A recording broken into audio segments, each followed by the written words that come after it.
All right, good evening, everybody. Thank you. Good to see you all.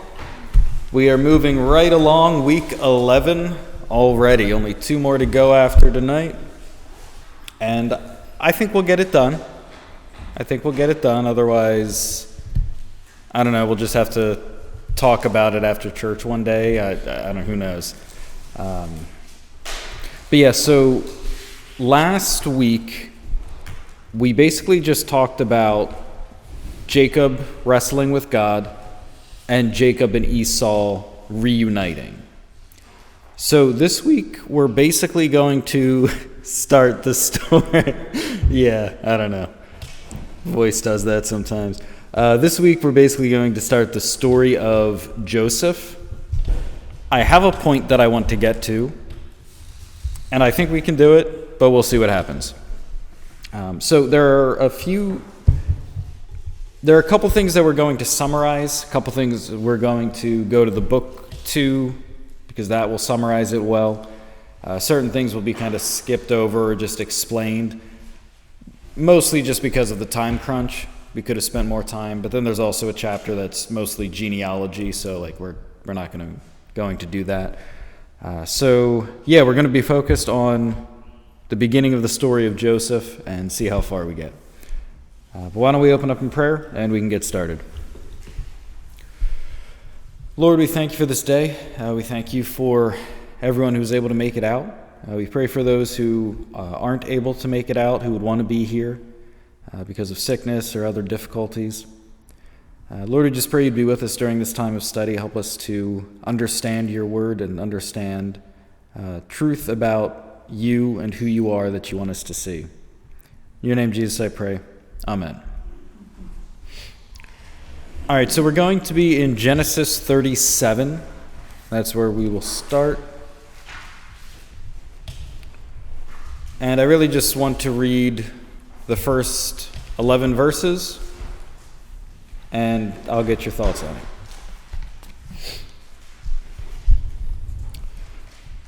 Genesis 37:1. And Jacob dwelt in the land wherein his father was a stranger, in the land of Canaan. These are the generations of Jacob.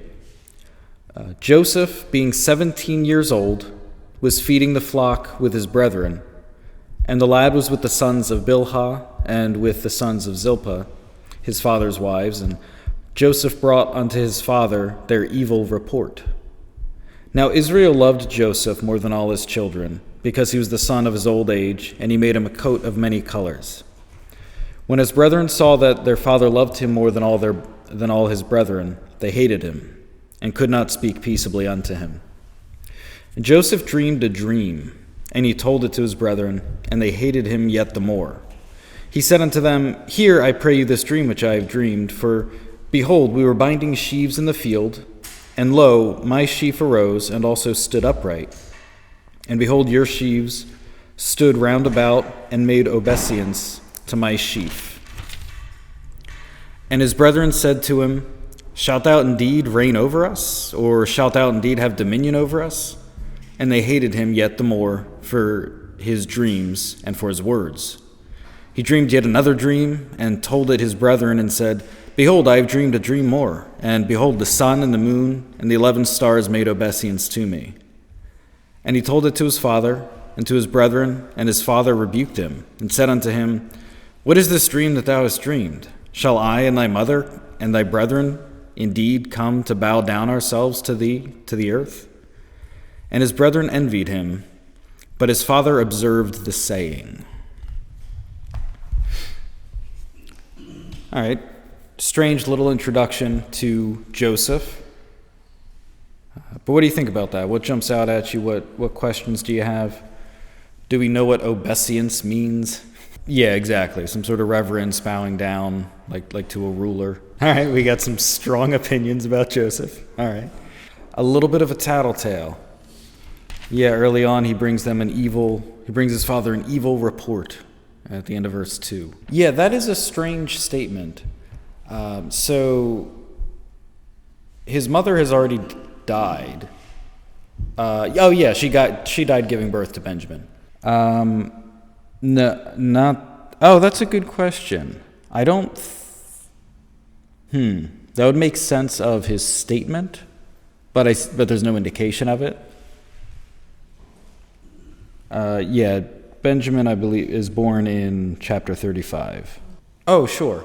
Well, that is an interesting statement at the end of verse 11. So his brothers envied him, but his father observed the saying. It kind of reminds me, I don't think there's actually like a textual link here, but it reminds me of Mary when certain things are being, said, certain things are being done, and it says she just keeps everything in her heart. She's just kind of keeping it in mind, pondering it, just kind of waiting to see how it plays out.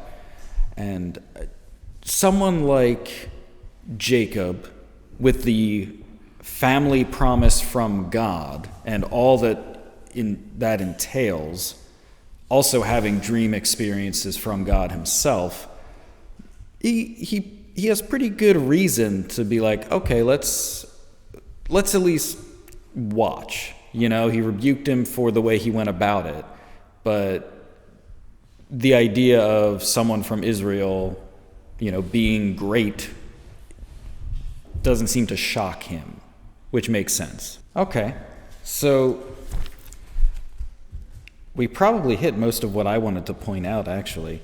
And that, just to say it, so a reason I think we can get through a lot of this material, especially this week, even though the story of Joseph is important, it's very straightforward. There's not a lot of, even really complex names of things that we'll dive into, like locations, or, it's just a very straightforward but important story. So my notes might seem a little sparse, but I think it's because we will largely understand what happens, even if we have some questions along the way. So from this, I think it's Joseph. I said, while Joseph will be the best person we have in the book of Genesis, in my opinion, just the most obviously likable. Yeah, he starts off as a little bit of a tattletale. Although we don't know what they were doing. Maybe they very much deserved an evil report.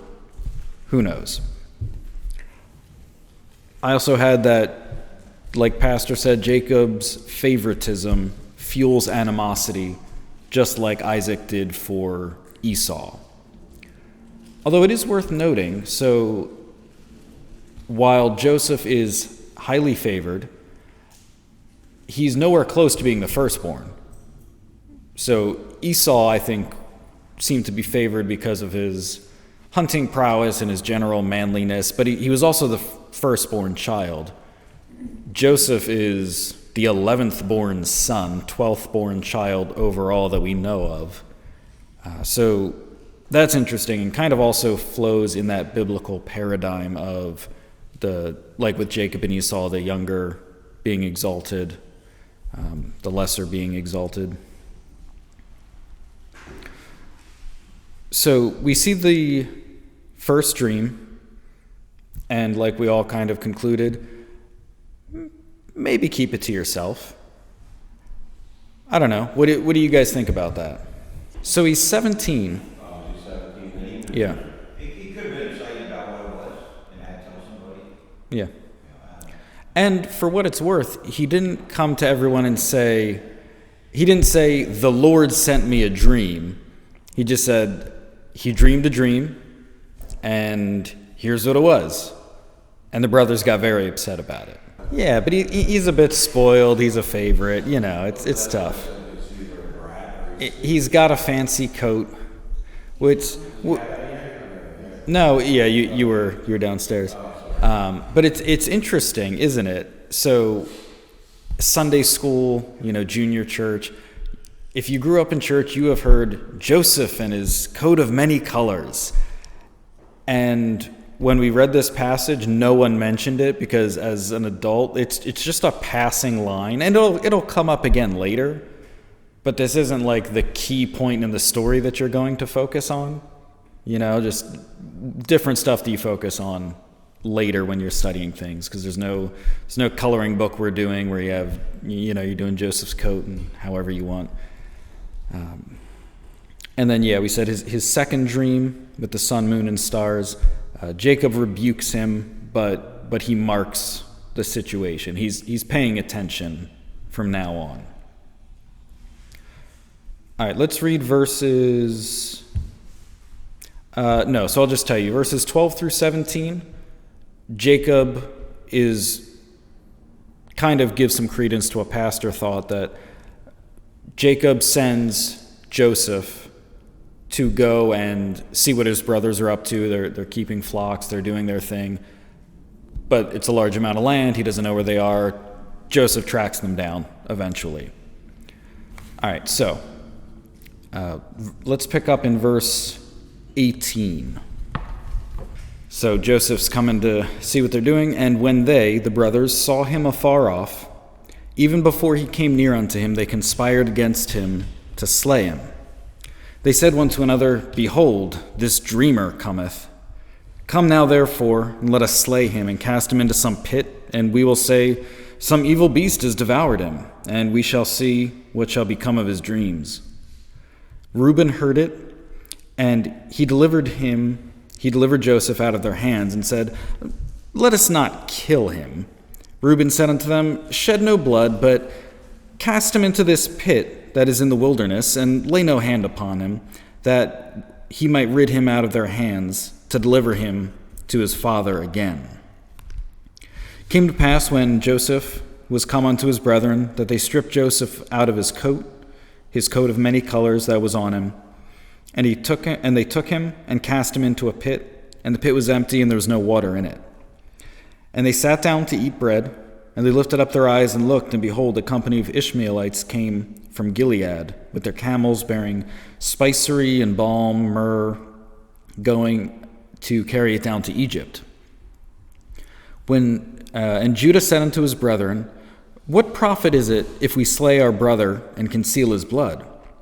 Come, let us sell him to the Ishmaelites. Let not our hand be upon him, for he's our brother and our flesh. And his brethren were content.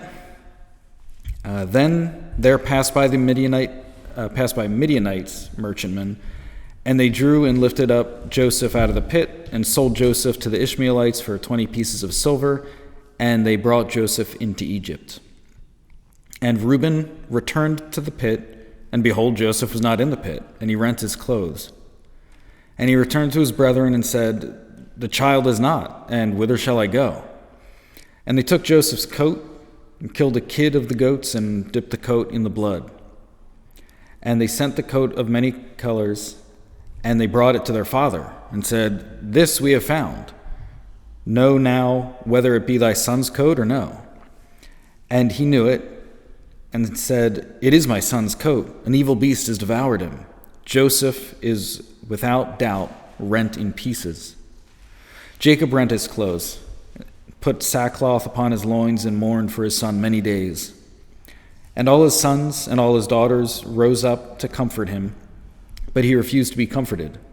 And he said, For I will go down into the grave unto my son, mourning. Thus his father wept for him. And the Midianites sold him into Egypt unto Potiphar, an officer of Pharaoh's, and a captain of the guard. All right, kind of a longer section there. There's a lot to point out there. What jumps out at you? That's exactly what I was going to say. Yeah. Where did Reuben go? They were sitting down for lunch. He wanted something else. Yeah, I don't know. Like, was he going to get a rope or what? Like, yeah, who knows? Well, even Reuben's initial kind of foil to their plan, he goes, look, guys, let's not kill him. Let's just throw him in a pit so he can't get out and dies. Like a prank. Like, now, of course, Reuben, is fully intending to go back for him. But they're all like, yeah, you know what? It's better to just let him die in a pit as opposed to like us actually killing him. That kind of removes us a step. Just throw him in a pit and walk away. Okay, so Right off the bat, when Joseph shows up, you notice just the pure mockery, like the pure disdain that they have for him. Verse 19, they said unto one another, "Behold, the dreamer cometh." And I think it's worth keeping in mind that, like, we know who these men are, the sons of Israel that become the 12 tribes, centuries down the road.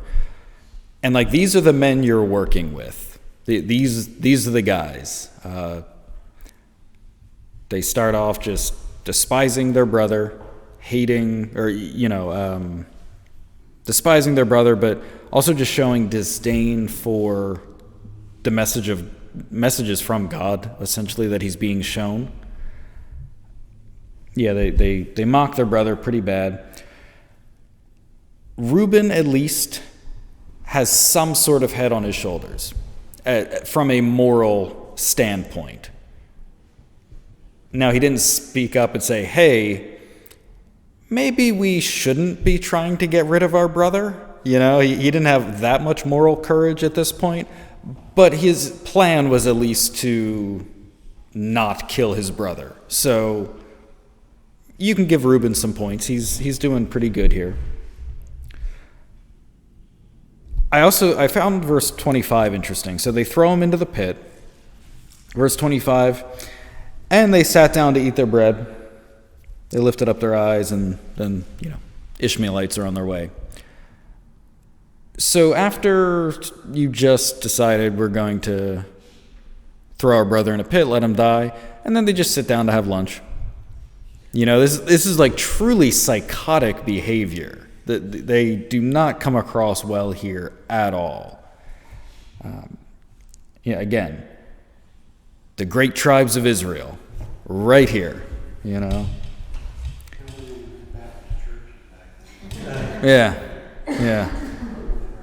Had a little potluck, So Judah hatches a plan to make some money in verse 26. He's taking it a step further, like, he's our brother, I guess we shouldn't kill him. We'll just sell him into slavery. Much better route. And we can make some money off of it. We make no money if we just kill him. So. Judas.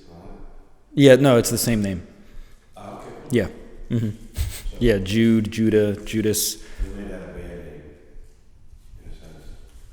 Yeah, sort of. They both went for the money. Yeah.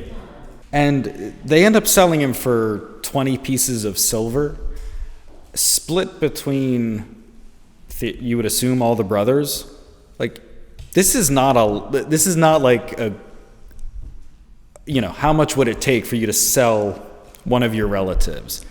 Whatever that imaginary number is, this is nowhere close to that. Like, it didn't. There was less inflation, but it was not this is not like a bargain. It's a bargain for the Ishmaelites, but like they're not this isn't their get rich quick scheme. Like they made a few bucks off it, basically. And then verses 31 through 35, we already talked about it, but they devastate their father through lies. And again, great tribes of Israel, right here. This is where they're starting. I'm sure you can find more rotten things to do, but this is pretty horrifying. So it's.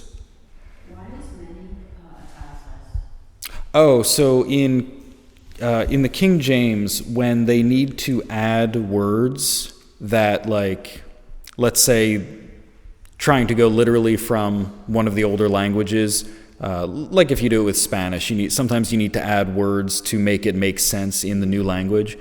The King James translators decided that anytime they added an English word to make it make sense in our language, they would italicize it. So like in modern English, we use italics to like emphasize something. So yeah, probably.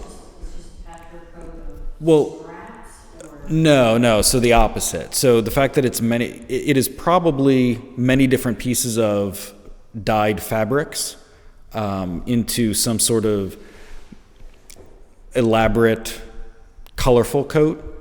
Back in those times, like dye is very pricey, expensive. So, you would have like kings wearing, purple or blue because that's very costly. So he had this many-colored coat. So that's just like it's like he gave one of his sons a Rolex. Like it's that big of a flashy kind of thing. Yeah. So the many colors is really opulent. And the chapter ends with the Egyptian narrative beginning. Really, the Jewish Hebrew narrative will now be in Egypt through the Exodus event in, of course, the book of Exodus. So this is really the start of the story completely shifting gears. Not that we won't be back in the Promised Land for a few pieces, but we're basically going to be in Egypt is where all the big action is going to take place. Now, if you've read ahead, even though we're not going to read chapter 38, that kind of undercuts what I just said because it's immediately back dealing with Judah. But from the grand arc of the narrative, we're in Egypt now. Okay, so I don't want to read chapter 38. I had planned to go through it, but we took far too long going through the book. So I'll just tell you, chapter 38, it recounts the story of Judah and Tamar. Tamar is Judah's daughter-in-law, I believe. Correct, yes. All right, so Judah's oldest son, named marries Tamar, but dies childless. The son dies. Tamar has no children. According to and I think we've talked about this before, according to the custom of Levirate marriage, Judah gives Tamar to his second son, Onan. He also dies childless. That's a whole big thing there that we don't have time to get into tonight. Judah then promises Tamar to his youngest son, but he fails to fulfill this. He doesn't actually give Tamar to the youngest son. As if that wasn't strange enough, in order to rectify this situation in her eyes, Tamar disguises herself as a prostitute and tricks Judah into impregnating her. When Judah discovers Tamar's pregnancy, he acknowledges his responsibility. Tamar gives birth to two twins, Perez and Zerah. This is a very strange story that, again, we're not really going to dig into.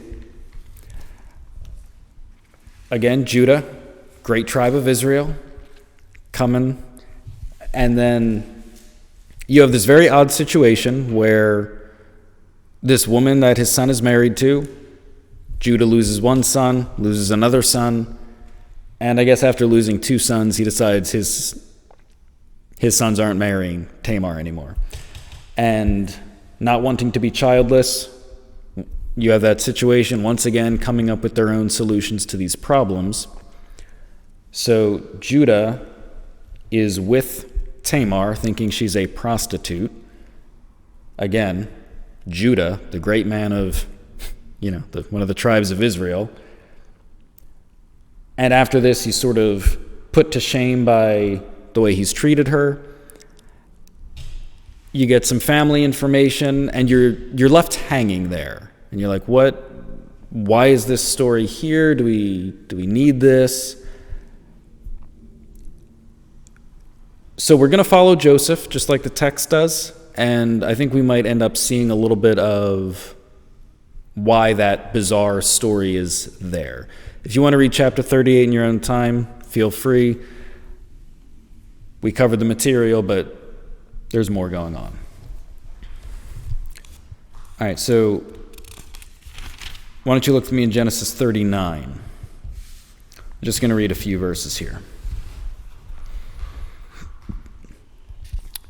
Genesis 39, verse 1.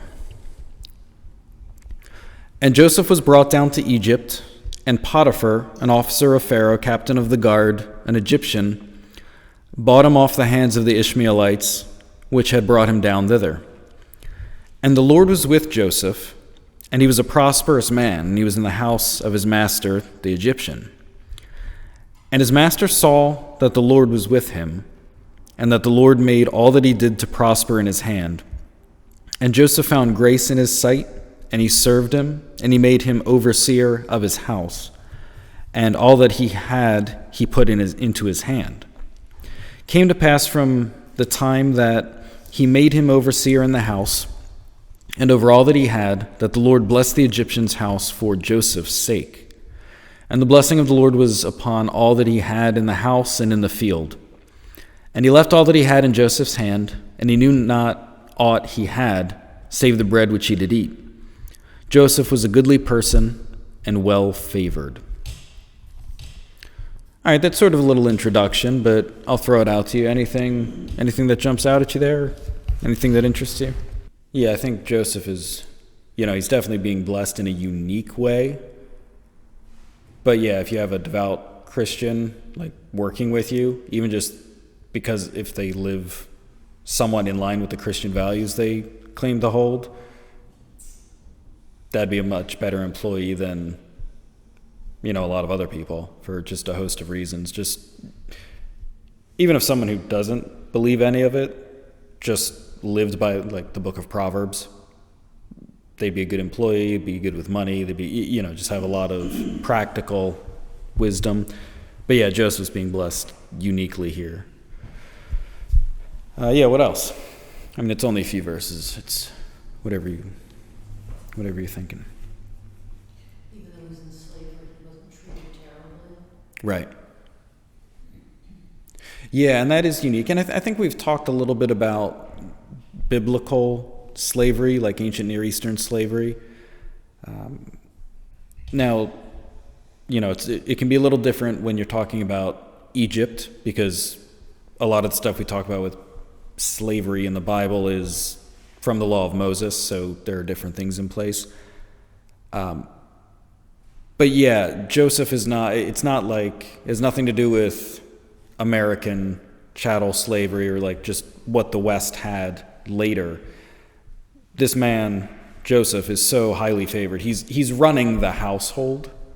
Now, it doesn't match up to our 21st century American version of freedom and being able to pursue happiness and this and that. But he's not just breaking his back out in the field. This is a very different kind of setup. Because it is interesting in verse 2. The Lord was with Joseph. He was a prosperous man. Now, we would never think to call someone who has been sold into slavery prosperous. And Joseph's situation is unique because of how the Lord's blessing him. But it's interesting that the text can say that without any trace of irony on Moses' part. All right, anything else here, or should we move on? We can move on. All right. So notice just how God blesses Joseph, even in tragedy, even in slavery. Like Jacob, he thrives despite oppression. Okay, Jacob working for Laban with all the strangeness going on there, all the deception, all the things happening. You remember Laban's household was blessed because of Jacob. Now Potiphar's household is being blessed because of Joseph. Why don't you turn in your workbooks real quick to page 116.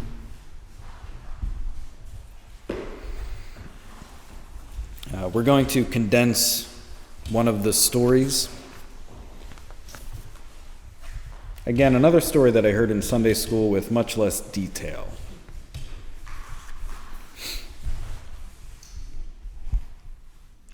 All right, on page 116, there's a paragraph that starts with, Joseph was well built and handsome. His looks did not escape the notice of Potiphar's wife. Like many of her people, she had few scruples about morality. She decided she wanted Joseph. She tried to seduce him. However, Joseph refused to sin against Potiphar or God. Potiphar trusted him, and he would not betray that trust, nor would he betray his God by committing this great wickedness. Day after day, the temptation continued, but Joseph avoided Potiphar's wife until one day his work took him into the house when none of the men were there. Potiphar's wife grabbed his coat and said, "Lie with me." He did the only thing a chaste, God-fearing young man could do. He ran, leaving his coat in her grasp. Enraged, the wicked woman resorted to vengeance. She accused Joseph of the very sin that she had wanted to commit, and Joseph would not agree to. Potiphar was understandably angry. He surely had to take his wife's word against that of a foreign-born slave. But it is entirely possible that he had second thoughts about his wife's story because he imprisoned Joseph rather than carrying out the usual penalty for adultery, which was death. All right, we're good on the book. So, again, if you want to take time to read that during the week, it's interesting that, maybe we did ourselves a disservice by having both of these stories summarized, but the story with Judah and Tamar in chapter 38, where Judah, who, is a prominent son, he does wrong by Tamar on several occasions and eventually sleeps with her, just because he thinks she's a prostitute. And there's this whole kind of bizarre situation that unravels there. And you see Judah's fault specifically in this sexual arena and how he's dealing with that.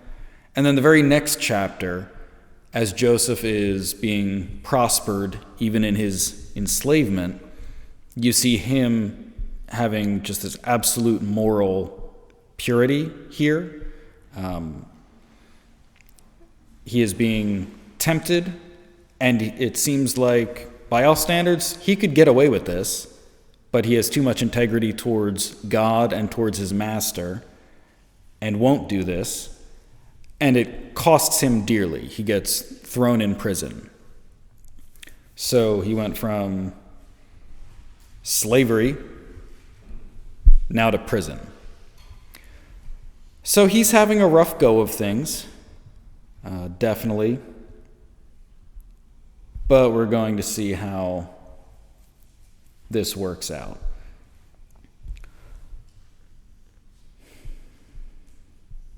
Okay, so we're going to jump to chapter 40.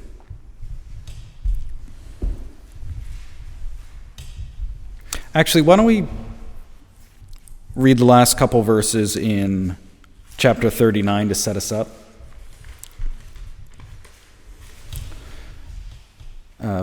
Chapter 39, verse 21. So he's in prison, but the Lord was with Joseph and showed him mercy and gave him favor in the sight of the keeper of the prison.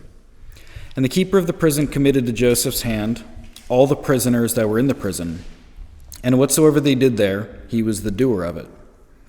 And the keeper of the prison looked not to anything that was under his hand, because the Lord was with Joseph. And that which he did, the Lord made it to prosper.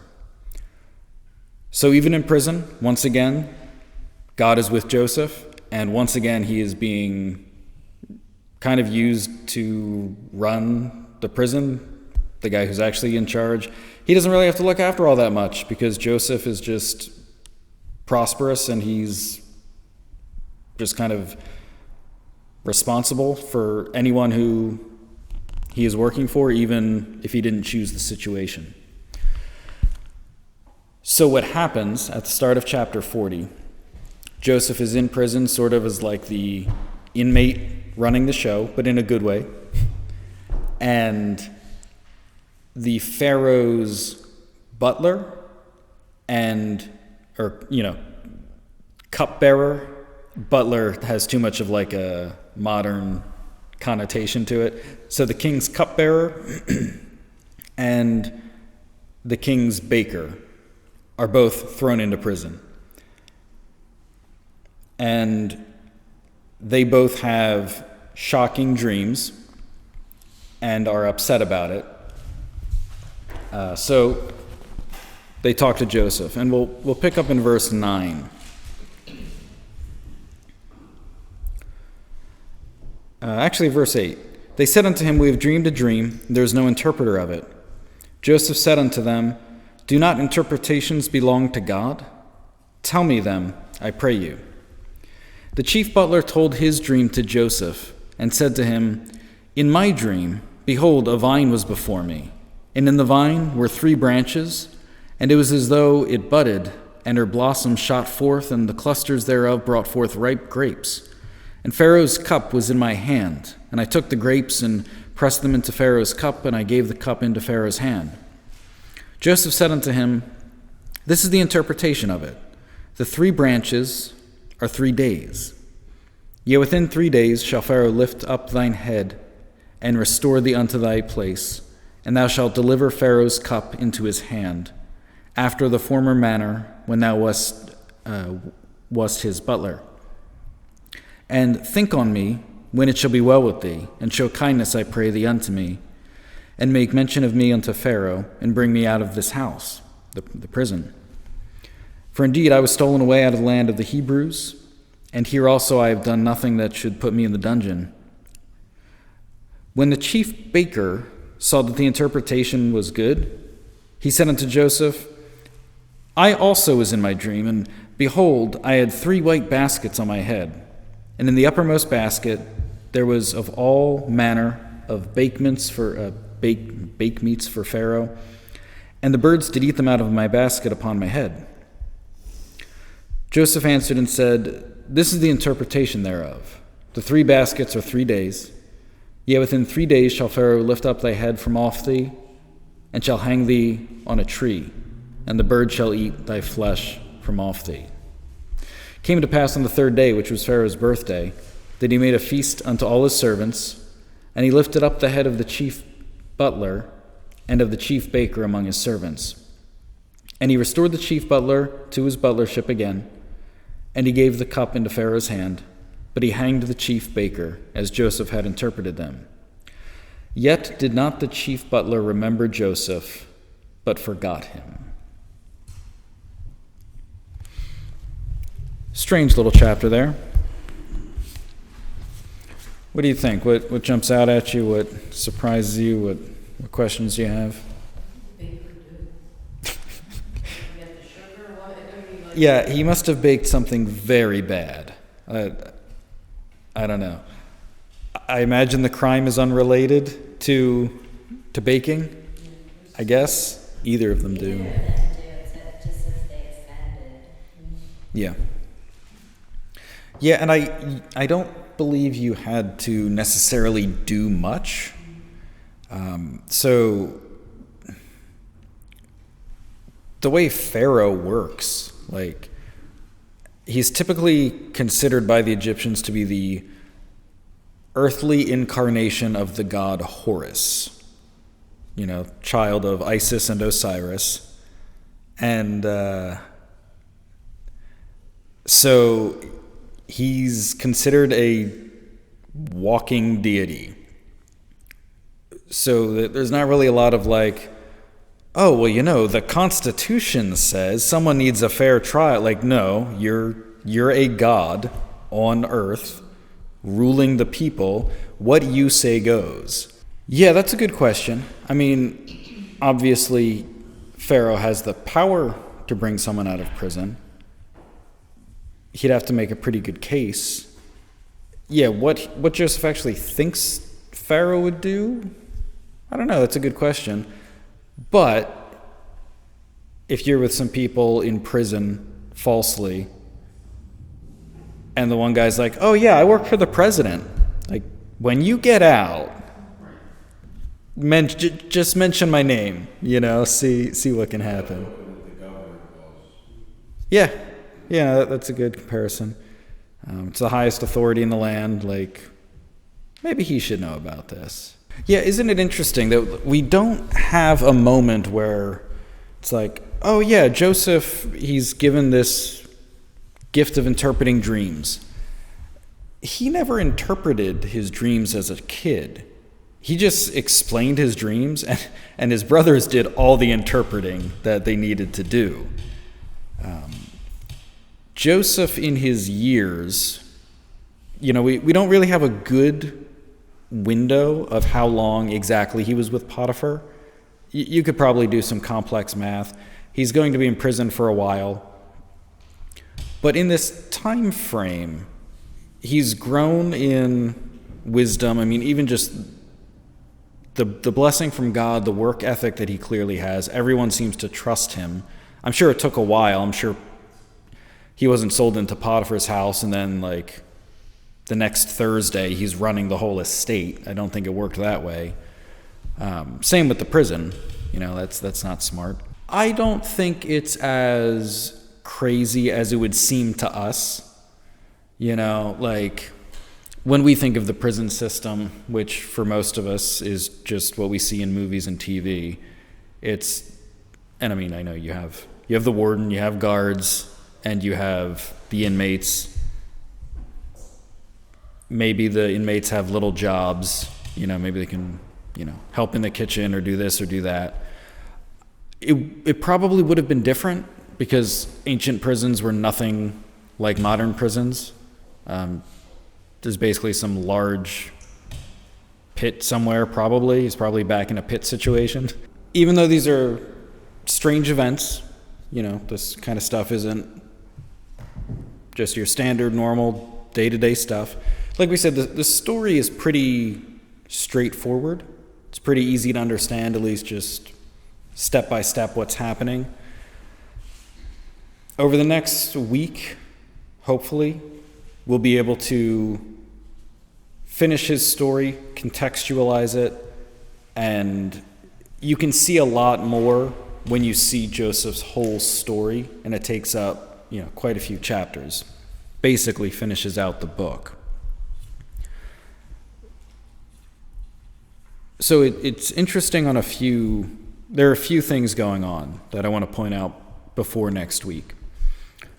So at some point that God is with him during this time, he seems to be close enough to God and knows enough that this dream interpretation is possible.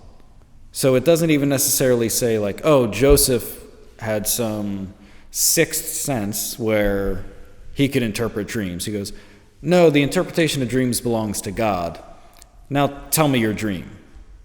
So God is with him in such a profound way, and he's close enough to God that this becomes possible for him.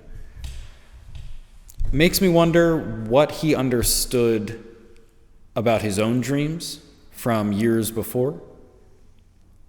I don't know if he fully understood what was going to come of these situations. But anyway, he rightly interpreted the scenarios of the butler and baker through their dreams, through the Spirit of God. And he is forgotten in prison. He's left there, and if you read ahead to like the very next chapter 41, he's there for 2 years. The butler forgets about him for 2 years. So, yeah, there's a few things I want to say, but since we didn't get to the next section of the text, I don't want to spoil any themes for us. So, next week, we're going to pick up with Pharaoh having some dreams. And we're going to... I'd be surprised if we finished Joseph next week. But yeah, we'll have to see. It's a shame. It's not something I want to rush through because Joseph's a very interesting and important character. But we do want to finish in time, so we'll try to balance that. We'll see what happens. But yeah, why don't we close in prayer? Lord, we thank you for this evening. We thank you for the time that we could spend in your word. Lord, I just pray that we would consider how you were with Joseph and his incredible patience displayed, his incredible persistence and faithfulness to you, even when it cost him dearly. So we just thank you for this example and pray you would help us to see how you can be with people in dark and difficult times, and how good you are to us, even if people around don't always see it. So we thank you. Thank you for your word. Pray you'd bring us back safely next week. In your name, Jesus, I pray. Amen.